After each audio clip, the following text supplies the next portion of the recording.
Right now at 5, a former sheriff's deputy will be released from jail. Today's court hearing on the deputy charged with killing Sonia Massey. Plus, a proposed development hopes to make one road safer for Rockford bikers. City Council plans to discuss the changes along Highcrest Road. And more than $500,000 in scholarship monies available to local students, where you can find the one application needed to be eligible.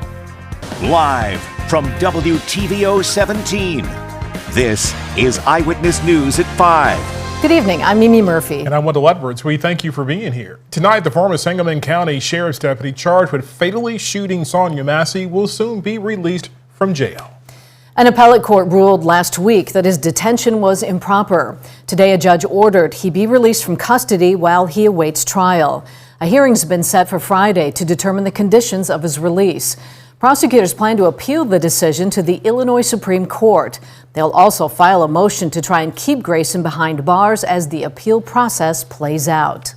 Tonight, Rockford City Council will decide on the future of Highcrest Road. The board looking to narrow the road to create a multi-use path for bikers and pedestrians. Eyewitness News reporter Ryan Wild is learning more about this project tonight. Ryan, what can you share? Well, Wendell, Mimi, this is a project that has been 4 years in the making after it was first introduced to city staff in 2020. Over the past 4 years, the city has held public meetings with neighbors to discuss the pros and cons of narrowing this busy road. Some neighbors shared their concerns with speeding and the dangers bikers face. Others say rarely any bikers are along the road, so there isn't a point to reconstructing it. I spoke with one man who frequently drives and bikes along Highcrest, who believes a new path would be better than the current striped lanes. It's fairly dangerous. I would, because people speed through there. Narrowing the road up would help. And also, obviously adding the bike lane would be great. They're safer because, generally, especially if there's a separation between the car, a curbing, and then the bike lane, that's always much, much safer than a painted lane. Hear from city staff on the plans for this project should it get approved tonight, and my full story at 9 and 10. Mimi. All right, we'll watch for that. Thanks, Rianne. Gas prices are up in the Rockford area. Gas Buddy reports you're paying about 4.5 cents more than last week. The average price in Rockford's $3.08, but that's over 18 cents lower than a year ago. The national average has gone down just under a cent, sitting at $3 a gallon. You can find a map of most stations in our area and their prices on our website, mystateline.com. The newly elected judge for the 17th Circuit Court is now sworn in. Judge Nick Meyer was given the oath of office this morning by the chief judge of the county. Meyer was previously the city's legal director. He defeated Judge Eric Carl Jacobs in the November election to take over the seat vacated by retired Judge Joe McGraw. Many other newly elected officials were installed at today's ceremony as well. 10 county board members were sworn in. Many previous officials, including the county's coroner and state's attorney, were also installed again after winning re-election in November. The start of December means Illinois' winter weather rules are in effect, protecting residents as the temperatures drop. Until March 31st, utility companies are not allowed to disconnect customers from electric or gas if those services are used for heating a home. People who are behind on their utility bills must contact their utility company and enroll in a deferred payment agreement. If your utilities have already been shut off, you can see if you qualify to be reconnected for less than the full amount you owe. The state also offers several assistance programs which are free to enroll in to support residents during the winter months. And with temperatures dropping, the Illinois Department of Public Health is reminding everyone to get protection from winter illnesses. The department says overall illness levels are low throughout the state right now, but it expects those numbers to rise throughout the holidays. Whooping cough cases have doubled so far this year compared to last year, and officials recommend staying up to date on your vaccinations, especially for the flu and COVID-19. And if you're feeling sick, please stay home. Scholarships are a great way to cut down on the cost of an education. One program from the Community Foundation of Northern Illinois aims to help local students. Their scholarship program is now accepting applications from the Boone, Ogle, Stevenson, and Winnebago County area. Students are expected to have a higher acceptance rate due to not having to compete with applicants nationally. Using the universal application, students apply for not just one scholarship, but all scholarships to see which ones they're eligible for. And so we know that supporting their educational aspirations means a stronger community, means their family, they and their family will be able to have better salaries, right? Those kinds of things. They're the next generation of our local workforce, so we know that investing in them is really, really important. And so that's why it's a huge privilege for us to administer this program. The foundation was formed in 1953 with their earliest scholarship awards in the 70s. The organization's expecting to give away around 130 scholarships this year, worth over $550,000. What is Christmas time without the beautiful lights? And more than 12,000 people visited the Festival of Lights in Mississippi Park this weekend. That free drive-through display has been a holiday tradition since 1989. This year, the attraction features more than 85 displays put together by volunteers and local businesses. The Festival of Lights will be open again starting Thursday. And Eyewitness News will be handing out our special ornaments to the first 100 people who line up for the Festival of Lights on December 5th, this Thursday, and then the 12th and the 19th. This morning, a bald eagle flew back to freedom after recovering from an illness. Earlier this year, the eagle was found at Poplar Grove Airport. The bird was nursed back to health by the Loves Park Northern Illinois Raptor Rehab. The airport also raised money to help financially support the rehabilitation. All the donations and hard work of the rehab paid off as the now healthy eagle took to the skies. You can find more information on today's event in this full story on our website, mystateline.com. Did you know Illinois has more than $5 billion in unclaimed funds? That's why we're teaming up with the State Treasurer's Office to help match you with your money. So Wednesday, State Treasurer Michael Frerick will be here in our studio for an iCash telethon. All you have to do is call in and representatives will help you search for unclaimed money or your property in your name. So tune in at 4 on Wednesday. After the break, a House committee releasing new details after investigating the COVID-19 pandemic. Lawmakers still in debate about the origins of the virus. And coming up tonight at 6, a crucial hearing for the e-cigarette industry. The Supreme Court will decide if the FDA's restrictions are lawful.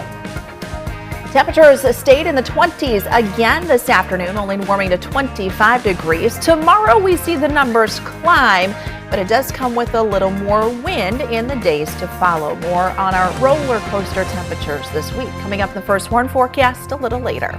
You're watching Eyewitness News, your home team, with Mimi Murphy, Wendell Edwards, Scott Leber, and Chief Meteorologist Candace King. Today, President Biden has pardoned his son Hunter despite promising multiple times that he wouldn't. This comes weeks before Hunter Biden was supposed to be sentenced for his conviction on a federal felony gun charge and his guilty plea on a tax charge. The pardon will keep him from a possible prison sentence. In a statement, the president said his son was unfairly prosecuted and people are almost never brought to trial on the charges he faced. In a social media post, President-elect Trump called the pardon, quote, an abuse and miscarriage of justice. Origins of the coronavirus are still under investigation by the House committee. The bipartisan group investigating the virus's origins, the response, and possible involvement of American researchers. Vinay Simplot has the latest from Washington. 4 years after the coronavirus pandemic, a new report released by House Republicans says that the most likely cause is that the coronavirus leaked from a lab, but Democrats say they're not convinced. We had to look back. We can't look forward if we don't look back. The report blames the pandemic on a coronavirus leak from the Wuhan Institute of Virology in China, but Democrats in a committee hearing last month said they weren't convinced. We've now spent the better part of 4 years talking about COVID origins. I don't think we ever get to the bottom of that. Separately, President Joe Biden asked federal agencies to investigate the pandemic's beginnings without consensus. A report released last June says the National Intelligence Council and 4 other agencies say COVID likely started when a person was infected by an animal. The Department of Energy and the FBI say the first person was likely infected because of a lab leak, and the CIA says it can't decide. I would urge us as Congress and the country to just accept both as plausible theories. House investigators say the U.S. relies too much on countries like China and South Korea for medicine and medical supplies.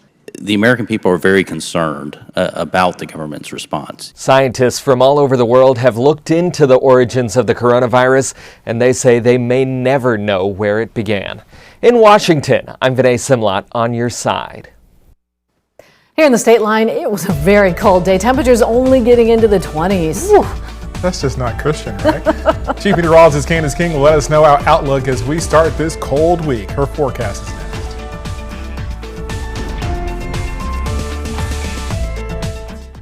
Now, your first warned weather forecast from Chief Meteorologist Candace King.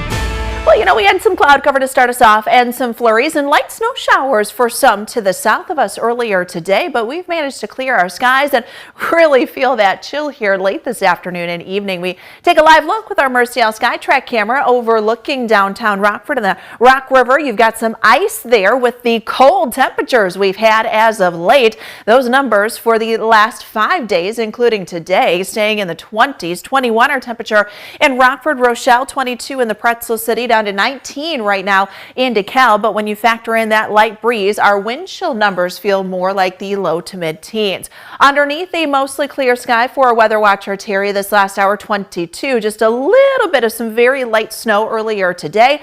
Dew point sits at 16, northwesterly wind at 7 miles per hour. We've had quite the winter-like chill here for late November and early December. High temperature today, 25. That after waking up to numbers that got down to 10 here this morning, but over the last several days, temperatures have been in the 20s straight through Thanksgiving, and those overnight lows in the teens as well. Tonight, no exception, down to 15 degrees for tonight, but we do warm a little over the next couple of days. Drier air working in behind an upper level disturbance that passed to our west and south, which you can still see some of those snow showers passing further to our south, but with that sinking and drying air, we're clearing out our skies. But some cloud cover back to the north will fill back in later tonight. So this will keep our temperatures from bottoming out too much.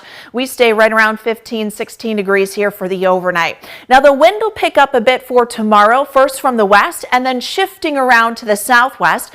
During the day, winds will gust around 20 miles per hour, but pick up tomorrow evening to 25.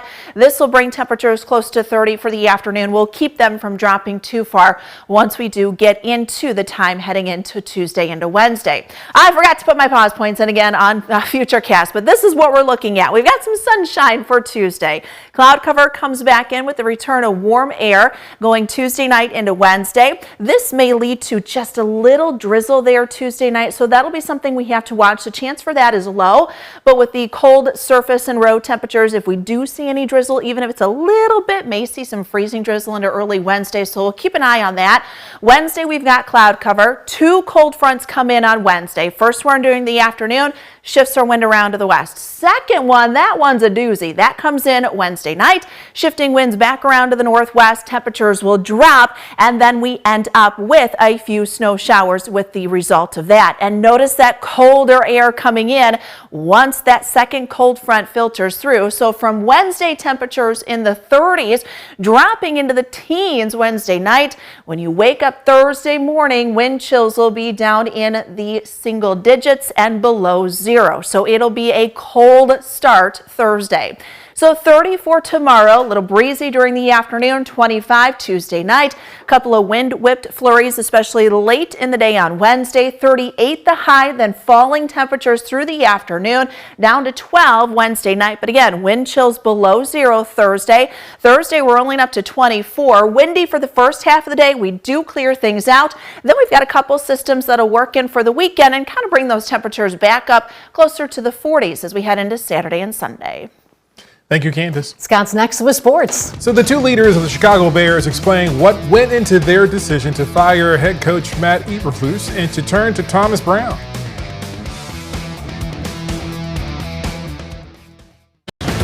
Now sports with sports director Scott Leber.